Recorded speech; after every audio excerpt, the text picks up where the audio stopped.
It was a hard-charging candidate Bush in California today, aiming to deny Democrats their Pacific Prize, leveling sharp attacks against his newly named challenger. In fact, Senator Kerry's been in Washington long enough to take both sides on just about every issue. But Mr. Bush himself is under fire for new campaign ads using September 11th to highlight his leadership. Families of some 9/11 victims are outraged. In charge, America's worst tragedy has become another election year tool.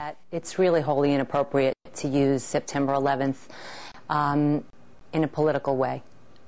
3,000 people died on September 11th, and it's really not up for grabs. White House officials repeatedly pledged the attacks would not be exploited for political purposes. Ignoring family pleas, they defended the ads as highlighting a pivotal moment in history and suggested politics was behind some of the criticism. I can understand why some Democrats might not want the American people to remember the great leadership and strength that President and First Lady Laura Bush brought to our country in the aftermath of that. The Firefighters Union, which backs John Kerry, wants them off the air, adding President Bush has shortchanged first responders on critically needed equipment and training.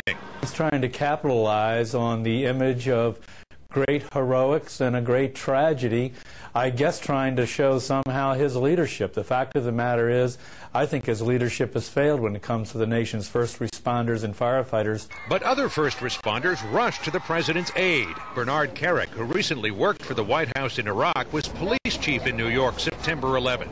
He lost 23 men that day. He led this country through its darkest day in our history, and people can't forget that. And those images are instilled in our history, not just politics. This isn't about politics. This is about reality. Some critics are calling the ads the height of election year hypocrisy, pointing out that President Bush was quick to use 9/11 to build up his image. At the same time, he is refusing to cooperate fully with the commission investigating the attacks on America.